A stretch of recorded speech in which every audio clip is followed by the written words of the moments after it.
That is the game. Any media, newspapers, Doesn't matter. movies, and it doesn't matter. A good song, anything is going to be the story. So why not? And what's more important than your story? I had a young lady call me the other day, and she was like, "Yo, I want to help my personal brand," and she told me one incredible stories I've ever heard. Single mother, she's this, that. She just overcame a stroke. She looks great. She recovered. She has multiple businesses. I'm like, Queen, what are you? Tell your story. That's it. There's no magic bullet to this. You tell your story. The first time I went on, so I was doing a bunch of SEO business content at first, and it would land. It may not land. It'll land, and it might not land. And then one day I get to the office, and somebody reminded me of how I got into sales. And I said, you know what? I just typed up something super quick, 3 minutes. At typos, all types of shit. And I just put it up, bro. Within 5 minutes, literally, I'm at work. All you get is ding, ding, ding, ding, ding, ding, ding. It sounded like a casino in there. Like a casino in there. I said, what is going on? I look at it, bro. I've got hundreds of likes, hundreds of thousands of views. And I'm like, why? Because you know what? And I got reach outs from people in Chicago, Atlanta, Los Angeles, Germany, France, England. They're like, yo, I have a similar story. That's how I got into sales, man. And someone said, thank you for inspiring me. Thank you for doing this. And guess what? Some of those people were decision makers. And now I connected with you in a way that is like, I know that guy. That guy is me. And sometimes that's all you need to break down the barrier for you to do business or build a real, genuine relationship. That's how you break down a stranger danger. Yeah. Yeah. The same thing. Yeah. So everybody out there, tell your story. Sometimes the reason why people don't tell their story, especially on LinkedIn, is what is my boss going to think? What is the future employers going to think? What do my current team think? They think I'm some content creator when I'm really this and da-da-da. No. Your story is unique. And at certain levels, especially when you get to C-suite, everybody has the best degrees. Everybody has the best relationships. Everybody has that. But what is going to be that little degree of separation that you get? And that's going to be you. Yeah. That's what it is. So everybody has to do that, man. And so for me, bro, I just literally trusted my gut and just felt like I'm not in the media business. I'm in a relationship business. Yes. I'm in a relationship business. So if I can speak to 2 people a week, 3 people a week, and I can make you feel some sort of way, normally something good is going to come out of it. And even worst case scenario, I still have content to show and highlight somebody else. It ain't about me. It's about us. It's about us, man. And so I literally based my whole business on it. I didn't have a system. I didn't have a structure. But I'm the type of person that's, okay, cool. I see that obstacle. Now I got to move it. So now I got to figure out what system I can put in place to make sure this boulder never comes in here again and messes with me. Yes. And that's it. So you can do it either or, but they're both challenging. And you got to just pick that's what my mama do. You got to pick your hard. You got to pick your difficult. Yes. Right? Yes. You got to pick. Yes. That's the same shit. You got to pick your hard. Yes. You want to be this. You want to be that. They're all hard. Yeah. You got to do something. Yeah. And I love it. This is why I said for me, it depends. Like when someone says, well, I want to do this. I'm like, there are so many different pathways to a destination. What you have to identify is the pathway that best aligns with you, your surrounding circumstances, and all the things that factor into what are you going to be able to do when you're not motivated? Because motivation comes and goes. Absolutely. I pick something where I'm like, I even on the bad days, I still love what I do. That's it. So there's no day where it's like, even when I don't feel like doing it, on my off days, I'm still good at it. I prefer to be great at it, flawless at it. But on the days where I don't have it, I'm still good at it. And I'm talking to somebody that's bad at it. When they get what's good, they're like, oh, this is great. This is the best thing. And I'm like, I want people to understand, don't just chase tactics where someone says, well, here's how I did it. That's great that they know how to do it. That is great that they were able to do it their way. Their way doesn't necessarily align with your surrounding circumstances. I joke with fellas and I'm like, listen, women don't downgrade. So if you got a shorty and she's got a certain level of expectations, you need to build a business model around her expectations. That's a fact. Because there's not a lot of women that's going to sit with you through a struggle. If you got used to a certain way of living and then you start saying, I'm going to go out and be an entrepreneur and you got to get it out of the mud, your mud needs to be able to include the basic things that she got used to having. Because if you don't, there's a shelf life to how long you're going to get a certain level of grace. That's so real, bro. I'm fortunate. I done been through some good moments. We making 20, 30 a month. And then I had some dream. We feel like revenue just leaving this month. Bruh. It is what it is. I'm grateful and fortunate to have a woman that actually sees it. But I have to be who I say I am in order for her to stay. Yes. I have to be Yes. So exactly who I want people to understand that like we're talking about the two different ways that we've gone about doing things. Absolutely. But if you had a conversation with either one of us, we could tell you how to be able to do it your way. And I want people to understand, stop chasing what somebody else did and start looking at how you could take pieces of what they did and turn it into your way. Because when you do it your way, you're genuine about it. And when somebody pulls at the thread to say, well, why did you do it that way? You actually have an answer. Absolutely. And the answer is bringing it back around to it's your story. So that's why stories matter, because people do things for all kinds of reasons. I told people there are 3 reasons people normally start a business. They had a bad experience that they want people to avoid. They had a great experience they want people to enjoy. And in some cases, people just had, they saw secondhand, third-hand knowledge of somebody going through something. And they said, well, I would never go through that because I would never do this or I never do that. That's the solution. Figuring out how to be able to tell somebody, look at what that looks like. Here's why you never want to do that. You don't necessarily have to touch a hot stove to know it's a hot stove. You see somebody burn their hand, it's like, ooh, I don't want to do that. Definitely don't want to do that. Yeah. So different people learn for different reasons, but if you can package it right, that's the story. And then there's the fourth one where some people like, I saw an opportunity to make money. And I had the answers, even if I never went through it myself.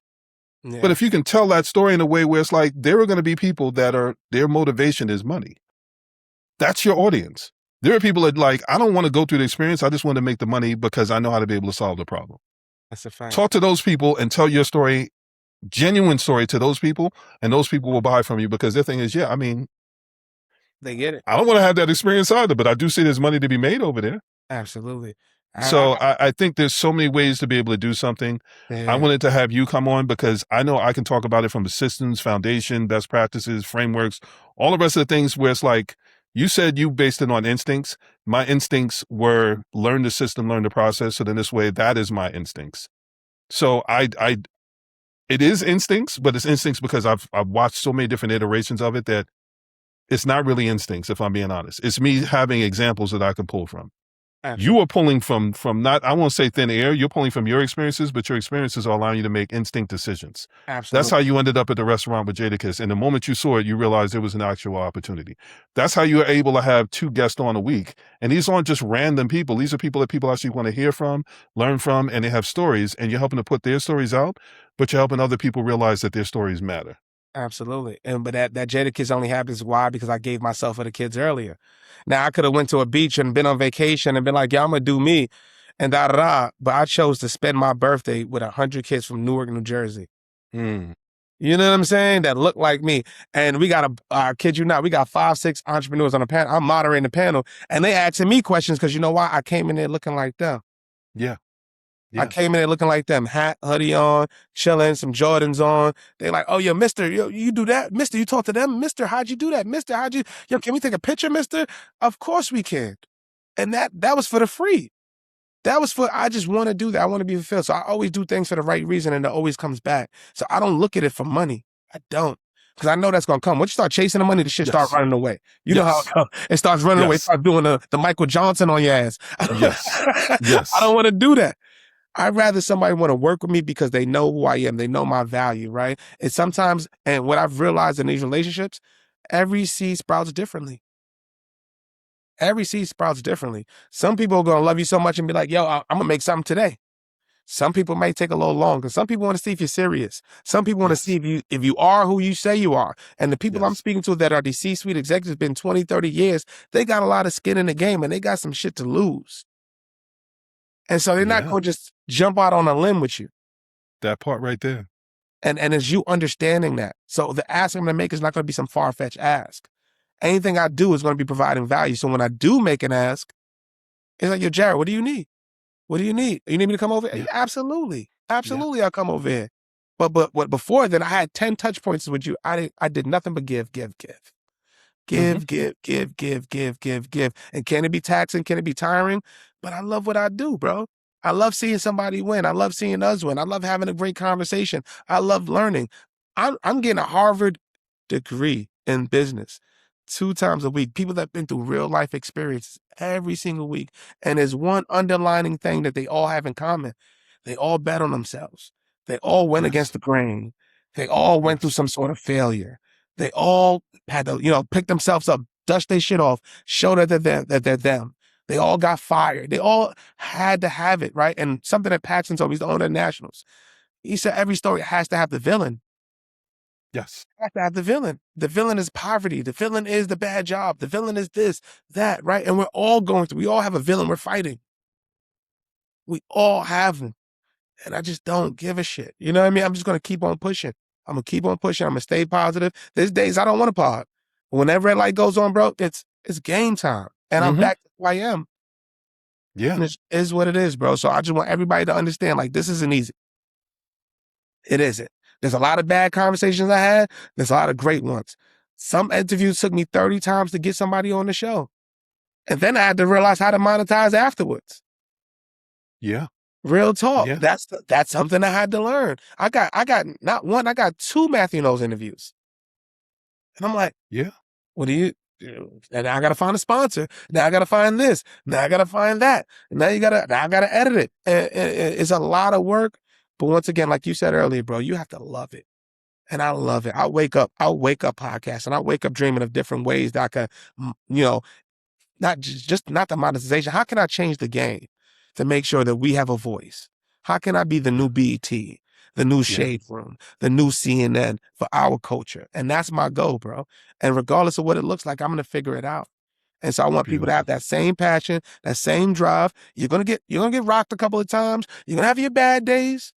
But guess what? I keep going because I know it's gonna work. I know it, and you have that be obsessed with it. I'm obsessed with the success of it. Beautiful. That's how it's gotta be, y'all. And I hope y'all understand from me. I'm a dude from the Bronx, sitting Indian style with a hat and a hoodie on a couch. Bro. That's real. One of the things that I really wanted to make sure that we were able to cover, and we have, but I wanna round it off because we're talking about stories and we're talking about, sometimes people need to see something in order to be able to know it's possible. That's it. And all you really, like we talked about it, like I said, I don't have time to be a hater and mad somebody got something. I'm thankful that somebody has it because now you showed me that it's possible, because my mind works in a way where it's like, well, if you did it, then who's to say that I can't do it? If I want it enough, if I put enough work into it, then I can get my own version of it. I don't want what you have. I want my version of it because my version of it is meant for me. So that's why I have issues with strategies and tactics and things like that, because somebody will say, well, here's how I did it. And my thing is, I don't have those conversations with people. My conversation is, well, how do you want to do it? What's your end goal? Because if you tell me what your end goal is, I'm not trying to build something start to finish. I'm building it finish to start. I want to know where you're trying to go. And then we're going to say, okay, well, here's all the things that happen on that path. If you're saying you want to do it this way. Yeah, no, I couldn't do that part. Well, that's not the path for you then.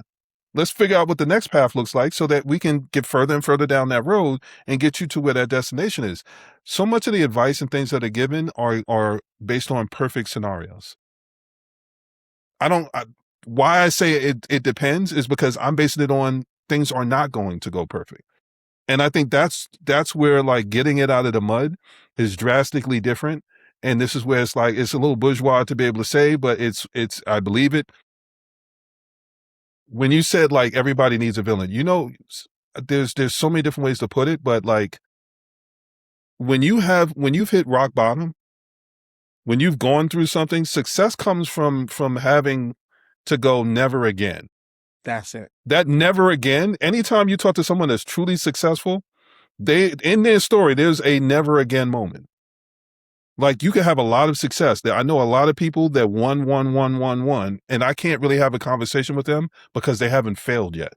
And because they don't know what failure feels like, it's almost like it's dumb luck, because anybody can be successful. A broken clock could be right twice. Yeah. But like, in order to really be able to be successful, you have to know how to be able to fail, get back up, and know, now I have a frame of reference of what it's like to fail. Yeah. Because anytime something doesn't go the way it's supposed to, then it's like, okay, well, if I beat that before, I can beat it again. The moment you have that as a battery that you can put in your back, there are no bad days anymore. Because now you got a frame of reference of, well, I mean, it's not the same thing, but I can pull things from it that were similar enough that, like, if I overcame that, then I can overcome this. That's a fact, bro. And I think that, especially with us in our community, is the not being afraid to fail. Failing is a great thing. I want to get to it quick. Yeah. I want to get Soon to I it can get to it. immediately so I can get the lesson. Give me the lesson. Hell yeah, show me. Show Yes. me. Yes. Don't be afraid to fail, because it's never the talent in our community. It's always the process where we get stuck. We think I got to be Sean's way. It's got to be Jarrett's way. It's got to be this way. It's got to be that way. You just go on the path, and if you're doing the right things and you're putting in the work, I promise you, I know Sean, you'll agree with me, bro. You're going to see doors and windows open up that you never thought, because you're doing the actual thing. Yes. You are putting in the work. And then what you realize is there's people watching you that you don't even realize, right? Yes. It's somebody that's watching you that's having a bad day that's like, oh my God, you're inspired. They won't even like your shit. Won't even tell you until they see you. And it's going to be that right moment where they're going to tell you, or they're going to offer you business, or they're going to give you an opportunity. And that's what it's going to be. So you got to be obsessive with the work, excessive with the why, not if the what if I fail. Because if I do fail, Yes. it is what it is. I'm not afraid of it. It's been times, bro, I've been around millionaires and billionaires. I've had $10 in my pocket to my name. And I'm smiling. I can light up the whole entire fucking room because I'm doing it from here. And I'm not asking you for your dollar. You earned that shit. Well, my time is going to come, but I appreciate just being in the room to see how it works. And to knowing I could work the room in any environment. And if I could work that room with $10 in my pocket, what the fuck I'm going to do with 10 million? That's the beauty. Come on, That's man. the beauty of it.